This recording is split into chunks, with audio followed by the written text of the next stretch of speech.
Subscribe the channel and press the bell icon for upcoming videos. Hello friends, welcome to my channel Pharmacology Concepts by Rajesh Chaudhary, and in this video I will discuss about the medicinal chemistry of the thiazide diuretics. Basically I am going to focus on the basic introduction, mode of action and the structural activity relationship of the thiazide diuretics.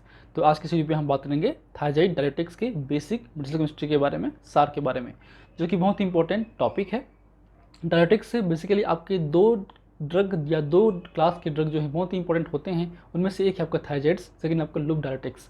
And if you want to watch my previous videos regarding the medicinal chemistry और pharmacology, you can check description box below और by using this link. So now let's discuss about the topic. So thiazide diuretics, तो बात करते हैं पहले हम diuretics की। तो diuretics are the drugs which increase the urine excretion और increase the salt and water excretion through the urine. तो एक तरीके से जो डायरेटिक्स हैं वो ऐसे ड्रग हैं जो हमारे बॉडी से या हमारे यूरिन के थ्रू आपके जो साल्ट है और वाटर है उसका एक्सक्रीशन को इन्हेंस करते हैं या यूरिन आउटपुट को इंक्रीज करते हैं, उन्हें हम डायरेटिक्स बोल सकते हैं। तो अल्टीमेटली इसका जो मेजर यूजेस हैं वो है आपके पॉइजनिंग में। पॉइजनिंग के केस में हम डायरेटिक्स यूज़ कर सकते हैं, या फिर हाइपरटेंशन में, या फिर आपके कार्डियक फेलियर पे, या फिर पेरिफेरल एडिमा पे। तो इन 4 से 5 डिसीज़ के कंडीशंस में हम फ्रिक्वेंटली इस ड्रग्स को यूज़ करते हैं। मोस्ट कॉमनली हम एंटी हाइपरटेंसिव ड्रग के रूप में यूज़ करते हैं। और आपके जो थायजाइड डायरेटिक्स हैं वो मोस्टली आपके बहुत इंपॉर्टेंट एंटी हाइपरटेंसिव ड्रग्स हैं। ठीक है, तो ये आपके एंटी हाइपरटेंसिव क्लास में भी ये आपके ड्रग आते हैं। तो बात करें हम लोग थायजाइड्स के बेसिक मेडिसिनल केमिस्ट्री के बारे में। तो थायजाइड्स एक तरीके से आपका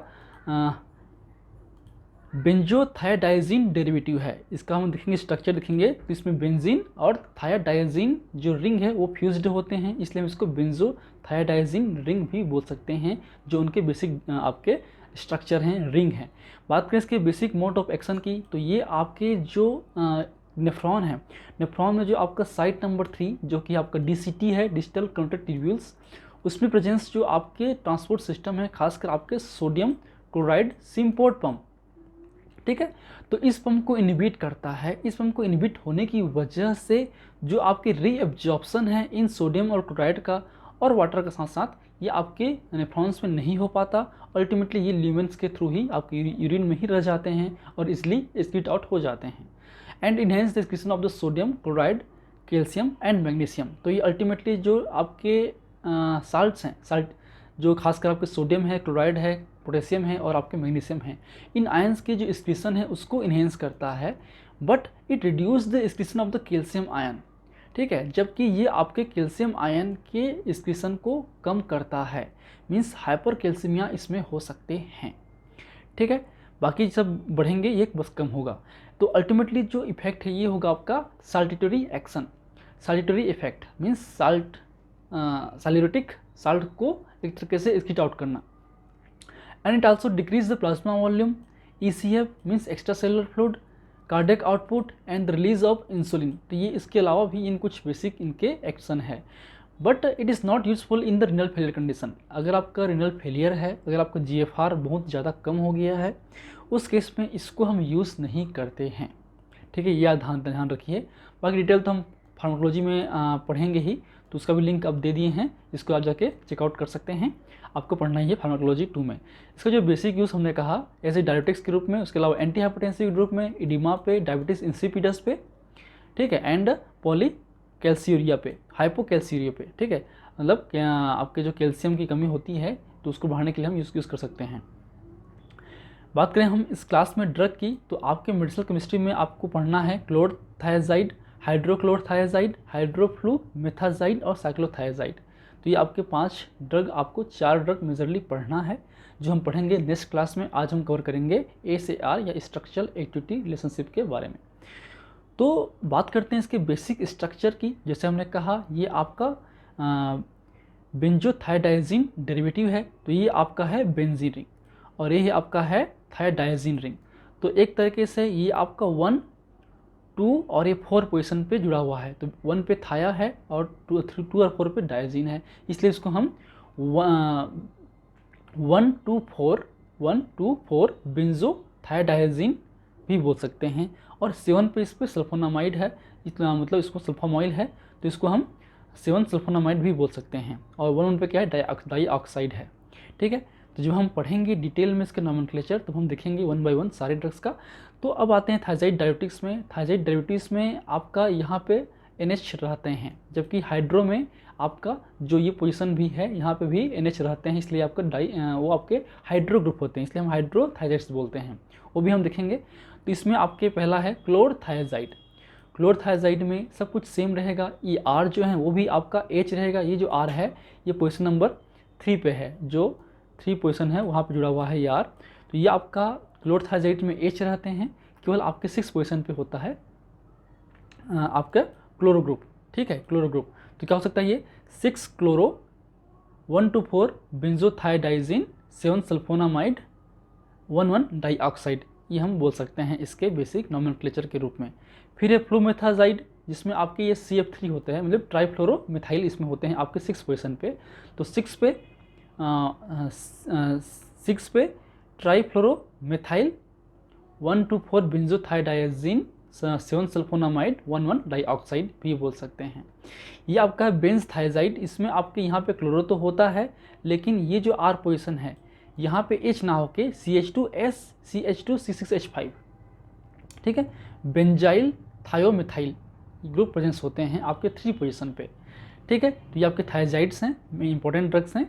नेक्स्ट है आपका हाइड्रोथायजाइड्स। तो इस हाइड्रोथायजाइड्स में आपके ये जो बॉन्ड था, यहाँ पे जो बॉन्ड था वहाँ पे आपका हाइड्रोजन एटम अटैच हो गया है, इसलिए बॉन्ड नहीं है, इसलिए आपका ये एक तरीके से हाइड्रो डेरिवेटिव है, इसलिए बोल सकते हैं इसको हाइड्रोथायजाइड डेरिवेटिव। बाकी सब कुछ सेम रहते हैं। तो इसमें आपका जो पोजीशन नंबर 3 पे तो रहेगा ही ये R2, R1 आपका N2 पोजीशन पे कुछ डिस्प्लेस हो सकते हैं और आपके इस R3 पे हो सकते हैं। तो हाइड्रोक्लोरथायजाइड्स पे दोनों जगह पे H रहते हैं, यहाँ पे होगा क्लोरो, इसलिए क्या होगा इसका hydrochlorothiazide means same 7 chloro dihydro 1,2,4 benzothiadiazine 7 sulfonamide 1,1 dioxide हम बोल सकते हैं। सिमिलरली ये आपका साइक्लोथायजाइड्स है, जिसमें ये H होते हैं आपका R1, R2 पे यहाँ पे इस तरीके से रिंग हो सकता है, होता है, और आपके 3 पे क्लोरो होते हैं।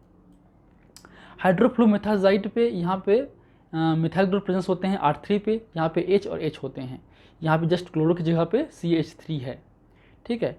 मेरे ख्याल से ये CF3 होगा, मैं क्रॉस चेक कर लूँगा और करेक्ट कर लूँगा। आई थिंक यहाँ पे हाइड्रोफ्लूमेथाजाइड है, इसलिए यहाँ पे CF3 होगा, आई थिंक CF3 होगा, टाइप करने में कुछ दिक्कत हो गया होगा, ठीक है, CF3 होगा। मैं क्रॉस चेक कर लूँगा, अगर CF3 होगा तो मैं नोट्स में CF3 कर दूँगा, नहीं होगा तो हमें CH3 लिख के दूँगा, और आपको जब हमें वीडियो एडिटिंग करूँगा वहाँ पे इसको मार्क कर दूँगा, ताकि आपको समझ में आ सके अगर उसमें कुछ करेक्शन होगा तो, ठीक है, अगर CF3 की जगह पे CH3 ही हुआ तो, ठीक। फिर है आपका साइक्लोपेंथायजाइड, ठीक है, इस पे आपके एक तरीके से पेंटाइल मिथाइल ग्रुप प्रेजेंस होते हैं और यहाँ पे क्लोरो होता है। पॉलीथायजाइड में इस तरह के CH2CF3 प्रेजेंस होते हैं, यहाँ पे क्लोरो होता है।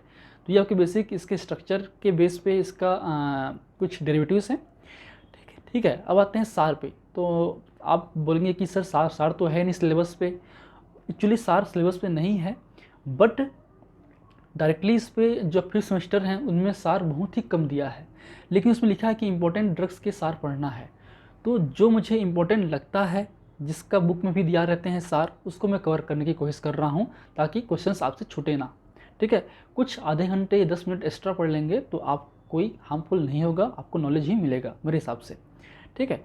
नेक्स्ट आपका substituents with the hydrophobic characters like CH2Cl, CH2Cl2, CH2C6H5, CH2S वगैरह जो हैं, ये सब जो थर्ड पोजीशन पे हैं, आपका ये जो थर्ड पोजीशन है, इस पोजीशन पे अगर हम ये सब ग्रुप ऐड करेंगे तो अल्टीमेटली जो सॉल्यूरेटिक इफेक्ट है, मीन्स साल्ट की एक्सक्रीशन की जो इफेक्ट है, ठीक है, साल्ट एक्सक्रीशन करने की जो पावर है वो 1000 टाइम्स इंक्रीज हो जाते हैं, ठीक है।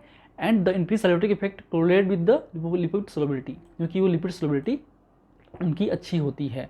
और वो ड्रग है आपका बेंजथायजाइड, ठीक है, जो ये ड्रग है आपका बेंजथायजाइड, आपने R3 पोजीशन पे बात कर रहे हैं, सॉरी ये R3 पे, सॉरी मतलब इस 3 पोजीशन पे, मतलब R2 पोजीशन पे। तो यहाँ पे देखिए पॉलीथायजाइड एक ड्रग है, इसके अलावा आपका जो बेंजथायजाइड है वो एक ड्रग है इस पोजीशन पे।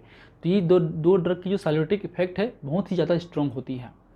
नेक्स्ट आते हैं आपके saturation on the double bond between the third and fourth position, मतलब हाइड्रो ग्रुप की बात कर रहे हैं, मतलब हम बात कर रहे हैं हाइड्रोथाइजाइड्स की बात कर रहे हैं। Of the nucleus increase the diuretic activity approximately 3-fold to 10-fold, example hydrochlorothiazides. तो कहने का मतलब ये है कि क्लोरथाइजाइड्स में जो N और N का जो 4 और 3 पोजीशन है, ठीक है, हम दिखा देते हैं।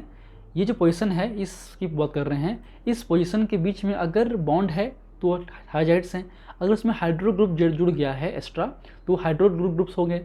तो उसके बेस में जो है उनकी जो एक्टिविटी है, ठीक है, वो अप्रोक्सीमेटली जो है 3 to 10 टाइम्स इंक्रीज हो जाता है। तो अल्टीमेटली कहने का मतलब ये है कि आपका जो डायोटिक एक्टिविटी है वो हाइड्रोक्लोरथाइजाइड्स डेरिवेटिव की या हाइड्रोथाइजाइड्स डेरिवेटिव की हाई होती है as compare to the thiazides derivative की, ठीक है। और hydrogen atom at the second position, जो NR पोजीशन है, जो ये पोजीशन है, इस पोजीशन पे अगर हम H पोजीशन को रिप्लेस करेंगे कुछ और ग्रुप से लाइक दिस, ठीक है, यहाँ पे सभी जगह H ही है, तो भी कुछ एक्टिविटी चेंज हो सकती है। तो देखते हैं क्या होती है।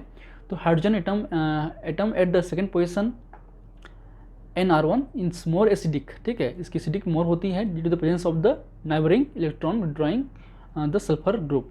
तो उससे जो एसिडिक नेचर है वो बढ़ जाता है आपके ड्रग की, ठीक है। एंड ए फ्री सल्फोमॉइल और पोटेंशियली फ्री सल्फोमॉइल ग्रुप, मतलब जो सेकेंड पोजीशन पे जो सल्फोनामाइड ग्रुप है, सल्फोमॉइल ग्रुप है, वो आपकी इसेंशियल है आपकी एक्टिविटी के लिए, वो होना ज़रूरी है। आपने देखा होगा कि आपके जो एस्टाजोलामाइड वाले क्लास के ड्रग थे उनमें भी आपका सल्फोनामाइड ग्रुप था। आपके जो डायोटिक्स में खासकर जो थाइजाइड्स हैं उनमें भी सल्फोनामाइड ग्रुप था। तो सल्फोनामाइड ग्रुप्स बहुत ही इंपॉर्टेंट है, इसेंशियल मॉलिक्यूल्स हैं जो कि डायोटिक्स एक्टिविटी को मेंटेन रखता है, ठीक है। क्योंकि वो सल्फोनामाइड ग्रुप जो हैं आपके जो नेफ्रॉन के जो आपके जो खासकर जो TCT या PCT में जो आपके जो भी आपके ट्रांसपोर्टर्स होंगे, सोडियम क्लोराइड सिम्पोर्टर या फिर सोडियम क्लोराइड पोटेशियम को ट्रांसपोर्टर, उनमें ये इफेक्टिवली बाइंड कर सकते हैं, इसलिए ऐसा हो सकता है। And direct substitution on the 4th, 5th और 8th पोजीशन, अगर हम 4th पे मतलब N पोजीशन पे, 5th पे और 8th पे पोजीशन पे अगर इथाइल ग्रुप हम यूजुअली डालेंगे तो result in the diminish the diuretic activity. तो इथाइल ग्रुप प्रेजेंस होने से इस 4, 5 और 8, मतलब इस 4 पे, इस 5 पे और इस 8 पे अगर हमने चेंज किया तो अल्टीमेटली जो एक्टिविटी है वो ख़त्म हो सकती है। इसके अलावा 6 पोजीशन पे अगर हम एक एक्टिवेटिंग ग्रुप, जैसे कि बात करें हम लोग Cl की हो, Br की हो, CF3 की हो, तो हम डालेंगे तो ये भी एक तरीके से आपके डायोटिक एक्टिविटी के लिए इसेंशियल है। इसलिए देखे होंगे कि आपका जो ये पोजीशन पे हमेशा इस तरीके से group, electron donating group presence हैं ही, चाहे वो क्लोराइड हो, मिथाइल हो, CF3 हो, ठीक है, वो आपका है ही, ठीक है। So these are the basic structure activity relationship of the thiazides and hydrothiazides group. And in my upcoming class, I will discuss the basic medicinal chemistry of the thiazide diuretics like the chlorothiazide, hydrochlorothiazides, and cyclothiazides and the hydroflumethazides. इनके basic chemistry के बारे में हम next class में पढ़ेंगे। सो इसका भी notes हम प्रिपेयर कर रहे हैं, जैसे भी नोट्स कंप्लीट हो जाते हैं लेक्चर्स, तो मतलब की बात करें तो अगले 2 क्लास के बाद कंप्लीट हो जाएगा इसका नोट्स, तो हम ड्राइव में अपडेट कर देंगे। नीचे डिस्क्रिप्शन बॉक्स पे लिंक दिया हुआ है, चेक कर सकते हैं। And if you like my videos please press the like button, share with your friend, and any feedback please comment on the comment section, that motivates me for the upcoming videos. In last, thank you, keep watching.